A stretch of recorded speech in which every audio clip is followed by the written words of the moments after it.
Well,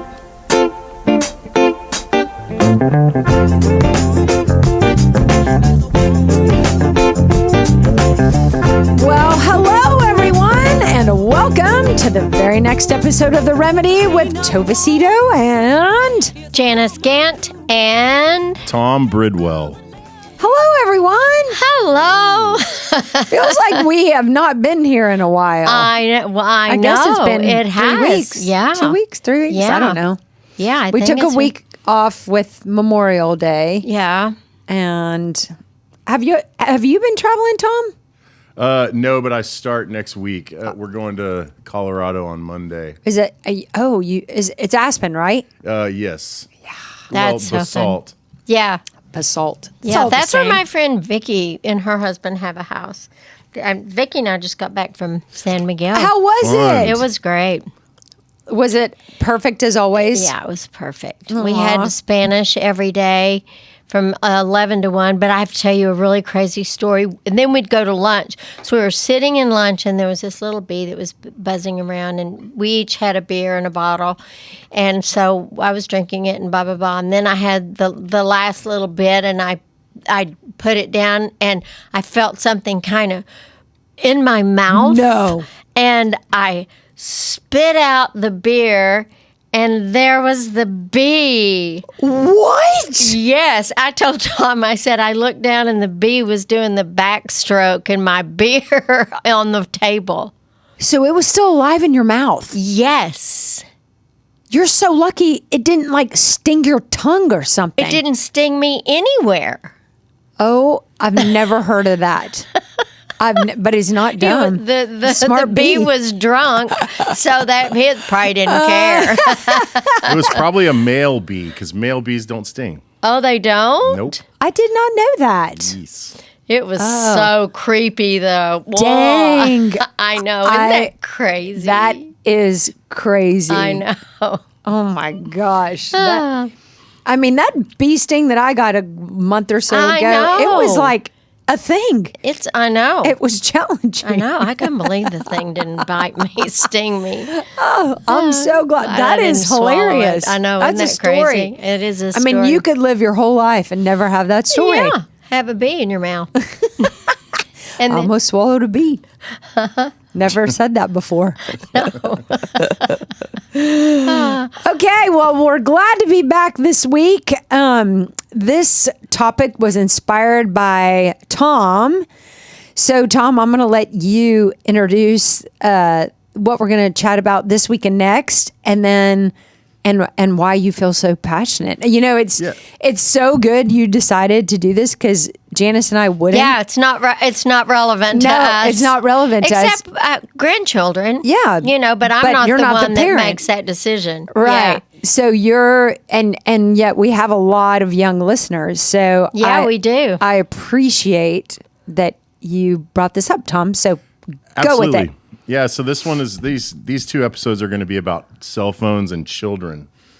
My daughter is 9 and she's been asking us for a phone, which obviously we're not going to give her one until she's probably 13. I think that'll be the earliest. But we did buy her on her 9th birthday about a month ago. We bought her a smartwatch. We got her an Apple Watch, which she can make phone calls and text us. And anyway, I just kind of wanted to chat about this whole scenario because there's 2 girls in her class at age 9 that have cell phones. It's not surprising. It's really strange. But anyway, so I'm going to Is start 9, with this. was she 3rd grade this year? Yes, she was 3rd grade and 3rd grade is way too young to have. I think so too. I think most people think. I mean, our school made us, Christ the King made us sign this pledge that said we would not do that until they were teenagers. And I guess a couple of the parents in there were like, you won't tell us what to do. Anyway. You're not the boss of me. Exactly. Wow. So I want to start with reading a little bit from this Washington Post article. Okay. Great. And then we're going to go down this list of 7 guidelines for getting your kid a cell phone. So anyway, a guide to teens, smartphones, and social media settings. The biggest milestone for teenagers used to be getting their driver's license, opening them up to a new world of freedom and danger. For many, it's now getting their first smartphone. Unlike with a car, which comes with driving lessons, a learner's permit, and a big test To ensure road readiness, many parents buy the phone first and then try to teach their kids how to use it. It's a risky approach, experts say. As That's easy as it interesting. is to give your child more freedom, it can be a brutal battle to claw it back when they're misusing it or showing signs of overuse. The U.S. Surgeon General has issued a warning and some vague advice about how to protect children from the dangers of social media. The report released this month says the impact of social media on children's mental health is an urgent public health issue. Wow. It acknowledges that there are potential benefits to social media use and that we still need to do more research to figure out its real long-term impacts. Okay, so anyway, they're basically saying... That's depressing. Yeah, it is. I know. It says, at the center of all of our advice is the need to have open and continuing conversations with kids. Their needs, interests, and issues will evolve as they age, and the adults in their life need to keep up. Be open to reassessing your rules and allowing more flexibility as they grow. Your goal should not be to monitor everything they search online and every private conversation they have with friends. You want to give your children the skills they need to handle problems on their own and build enough trust so they know they can come to you with anything bigger. So the first thing they ask here is, what age should a kid get their first cell phone? And is the answer rooted in research? I don't know. It sounds like they've done some research here. And it says here their answer anyway, is anywhere from 10 to 14. I mean, I think 10's early, but, you know. I guess depending on their level of maturity or ability to handle Yes, it. Or it says ultimately the decision is up to the parent or guardian who needs to know the child and their own child rearing philosophy. But there's not one magic age for every child, it says. I agree with that. Yeah, me too.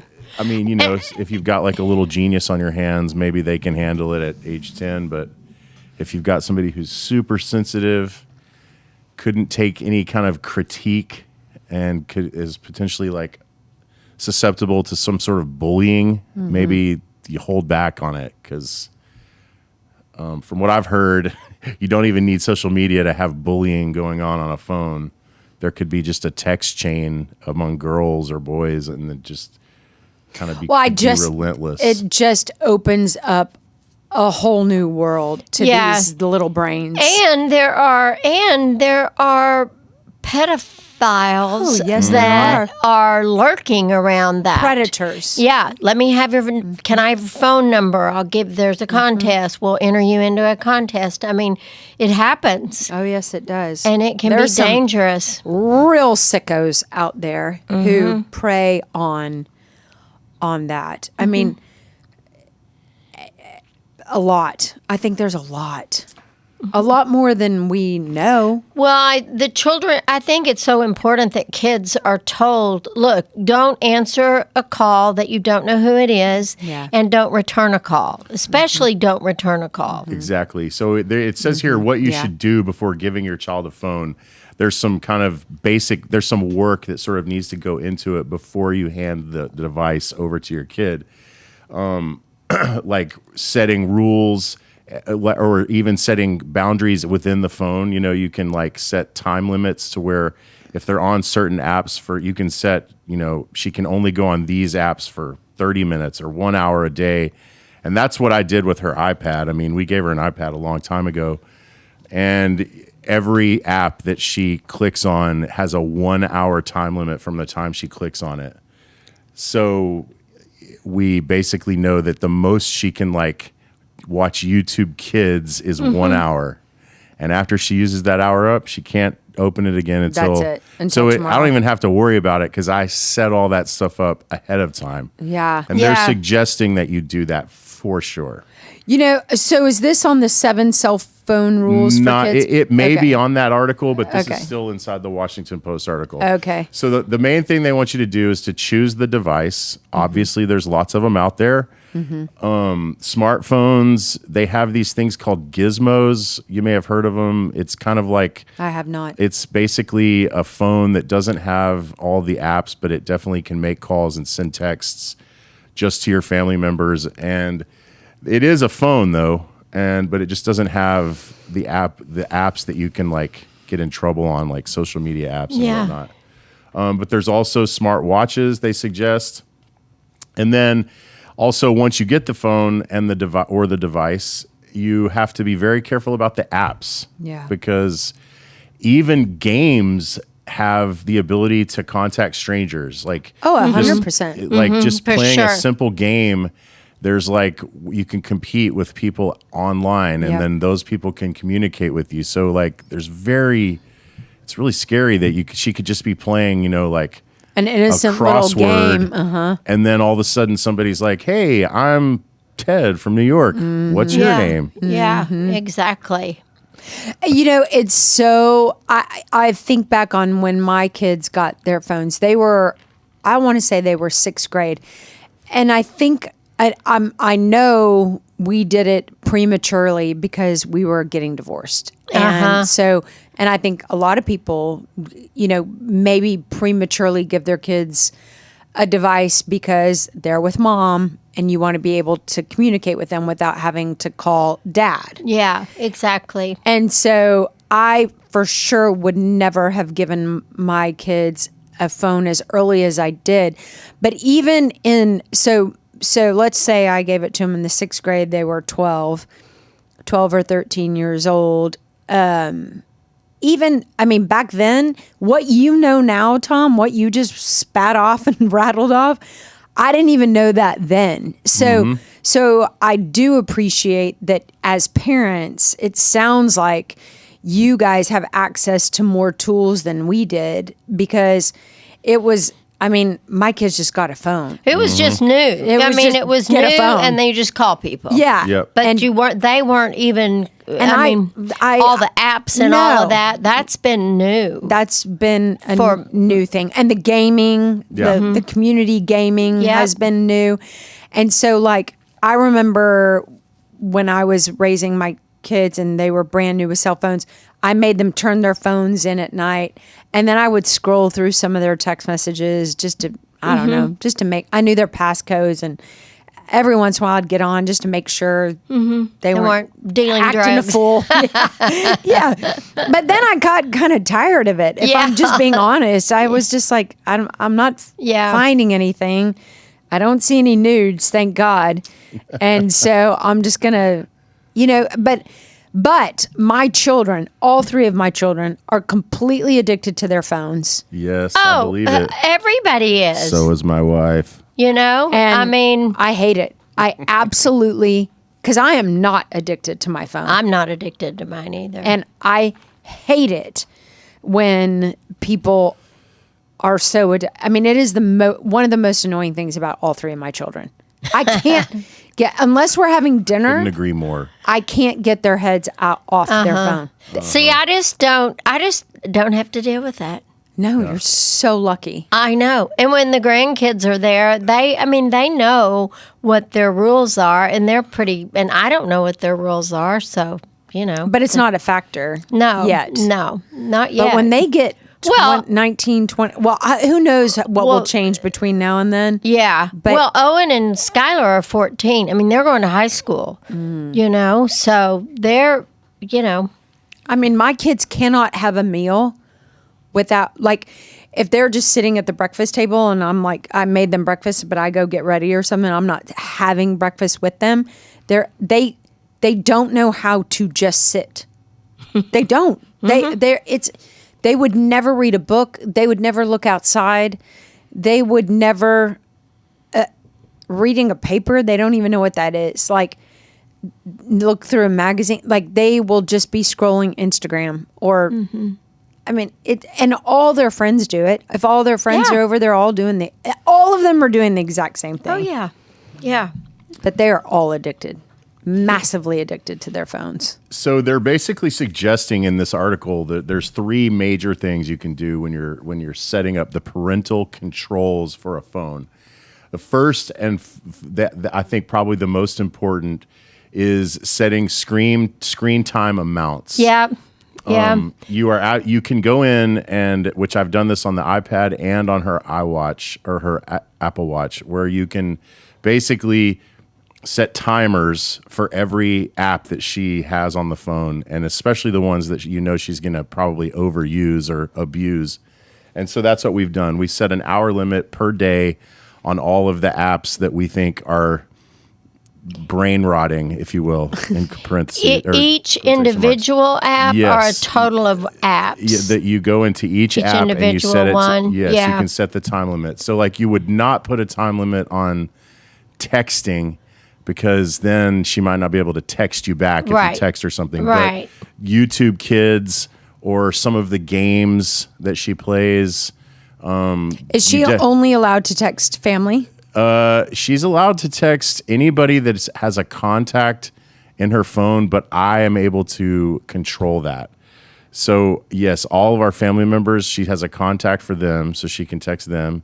And then we've told her that if she meets a new friend, she has to tell us when she's putting a new contact in the phone. So luckily, yet she hasn't done that yet, because there's not any friends of hers that have a phone, so she can't like get their digits. She can just say, "Hey, can I text you?" And they say, "Well, I don't have a phone," and that's the end of that. Perfect. Oh, Yep. Second really important thing is limit what they can see on their phones. So it's really funny. We took the Safari app off of her iPad and off of her watch. So she can't research. She cannot look on the internet.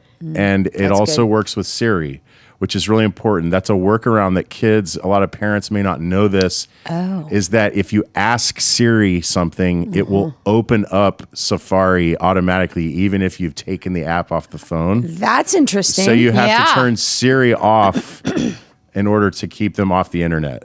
Oh. Which is kind of a beating for the kid, but whatever.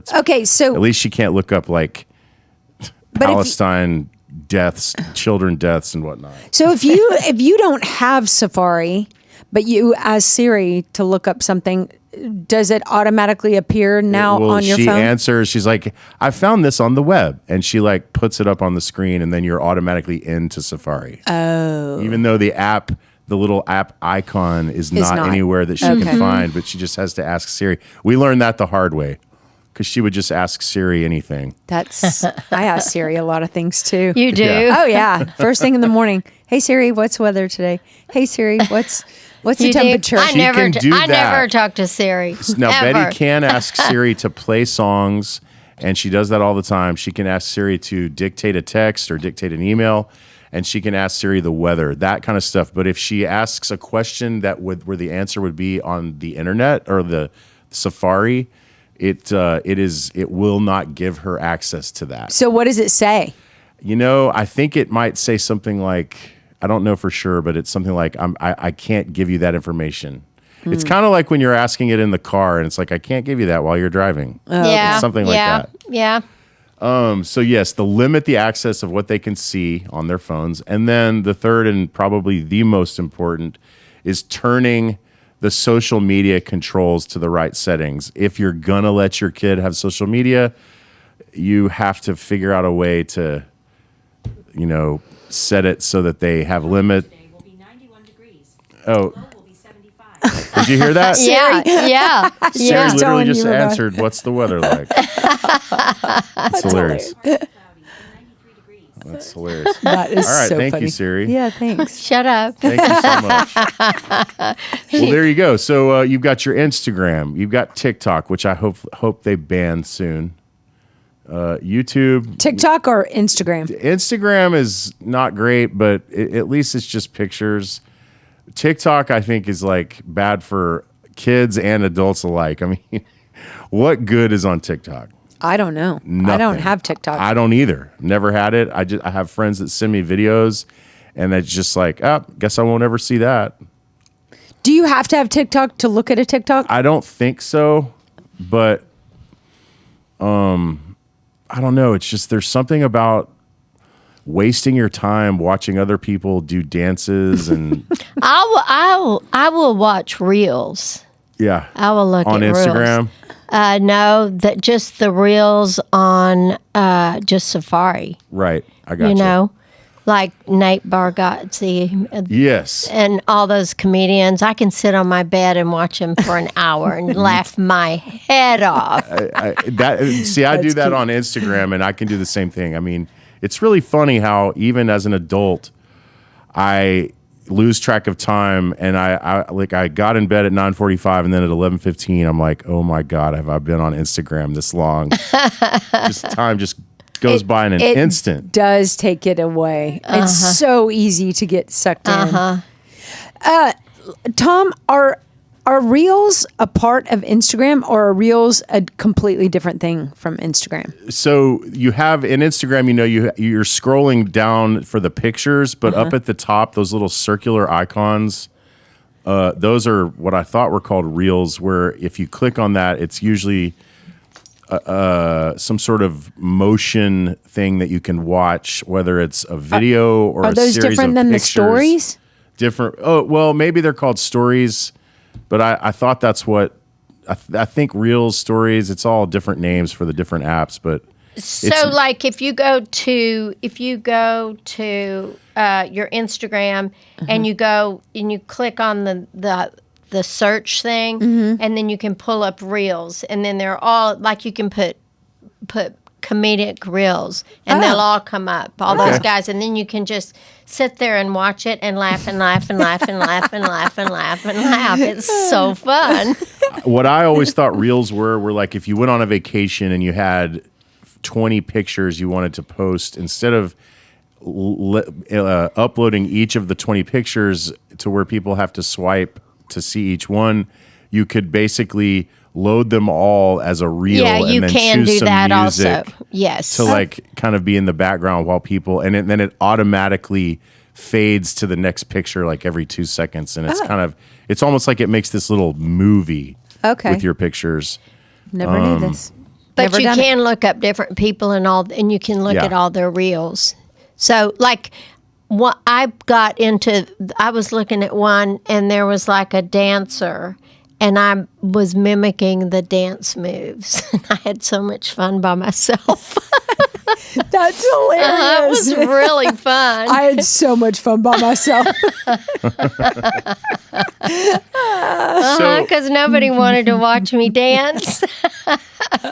I would. Okay. So there's this other article that from this place, something called care.com. Yep. Yeah. And it says 7 cell phone rules for kids that every parent should establish.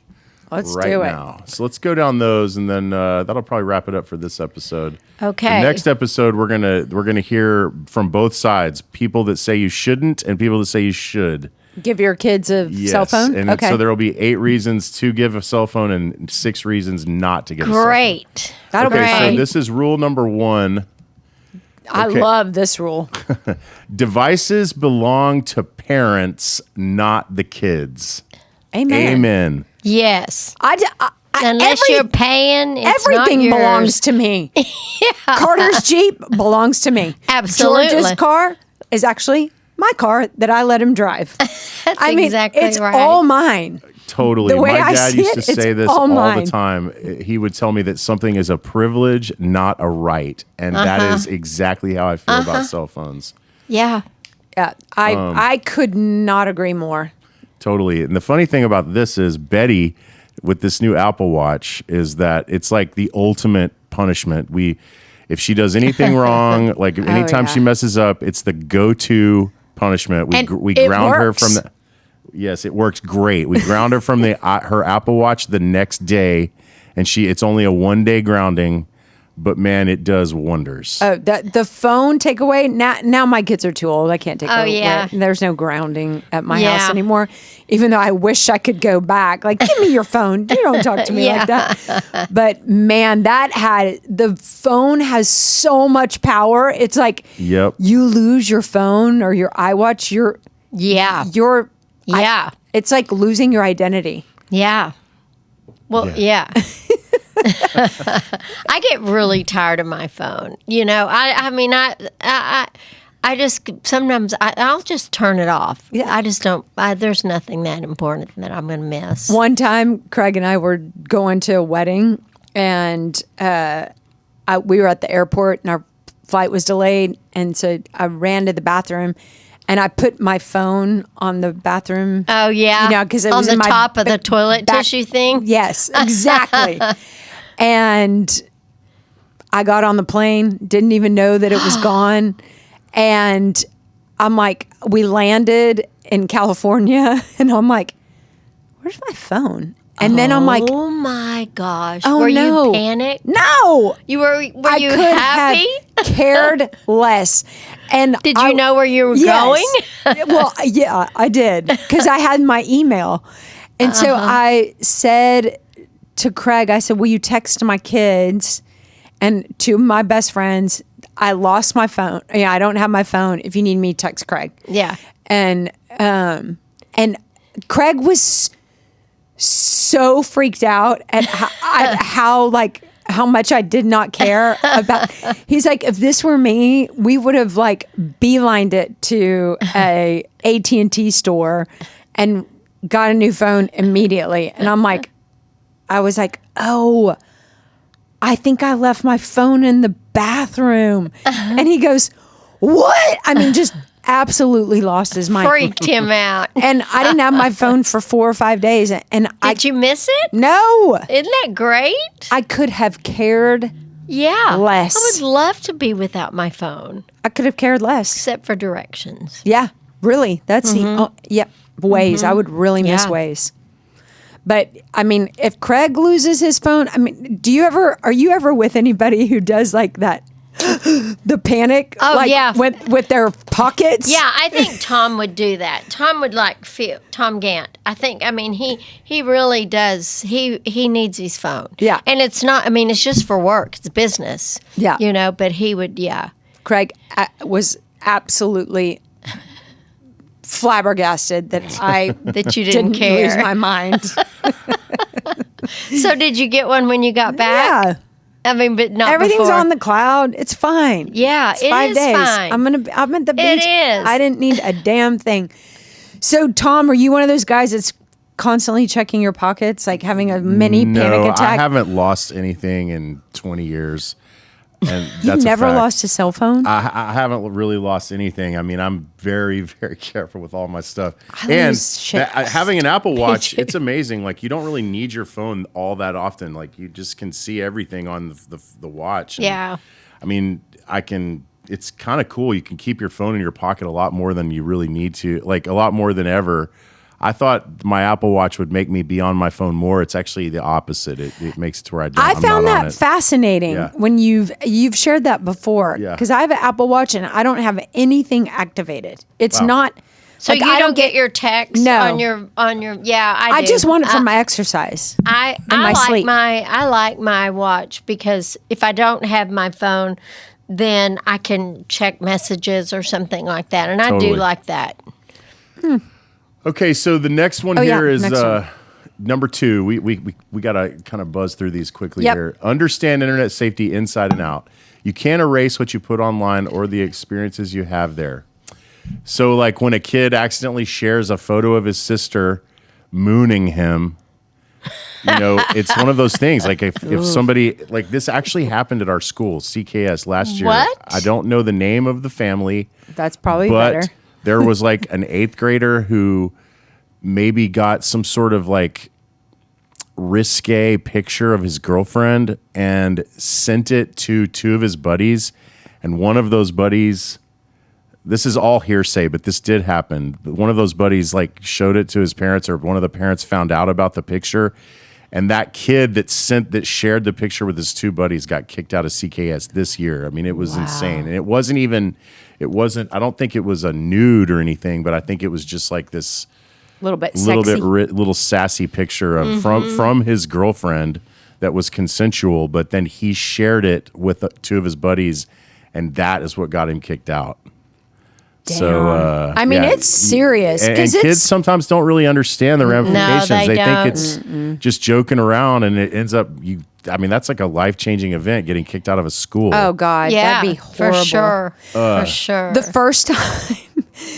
first time that Carter and all of his buddies saw something risque, they were probably 7 or 8 years old, and they were all at a friend's house. All the parents were there. We were there too. All the boys were upstairs, and they were looking up something. Like somebody had like a cool glove. They're all on the same baseball team, or a bat or something. And one of the kids asked the kid, "Where did you get it?" And I got it at Dick's Sporting Goods. And so they all run upstairs and put in Dick's. and put in Dicks.com, I bet he got Which some is- pictures there. which is not Dick's Sporting Goods. No, definitely not. So they all come running down the stairs, all this pitter patter, and like, we just saw Dick's on the internet. We're like, what are you talking about? There's penises on the internet. Yes, there are. Goodness gracious. But without the restrictions, you have access to everything. Yeah, you Yeah. do. The whole entire world. Kit and caboodle. Kit and caboodle. So that's number right. 3 is regarding restrictions, which we sort of already brushed on with Yeah. that previous article. But yes, parents will have to set restrictions on the device as needed. But really, it's not as needed. It's before you give the kid the phone. Number 4, every download should be parent approved. There is a setting that Betty can't put any app on her phone, on her watch or her iPad without my approval. Yeah. So if she sees some game or hears about a game that her friends are playing and she wants it, she can download it, but it won't let her save it it'll basically send me a text that says Betty wants this app. Is it And- okay? And you have to say And yes then or no. I can approve it Then or you can not. look at it. That's so Yes. cool. So That's that- really that's good. really cool. Very savvy with all of these things. You know, I asked around before we did all this. I had a bunch of, there's parents that have older children at the school, and I was like asking around. And then my brother-in-law, he's got 2 teenagers, so I was asking him a lot of this stuff. So I definitely did my research. It's impressive. 5, same thing. It's kind of like number 3. Set accessibility restrictions for every downloaded app. That's basically time limits, and they're rated just like movies are. Yeah. So number 6, kids are expected to behave as well online as they do in person, if not better. So this one is important, and some adults need to take this advice too, because if there ever was a place to sort of say what you probably wouldn't say to somebody in person, it's on social media. Yeah.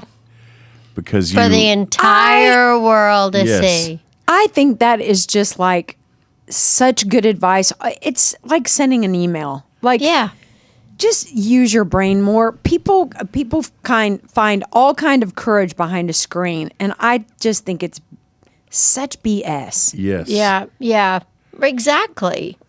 So Yeah. I could not agree more with that.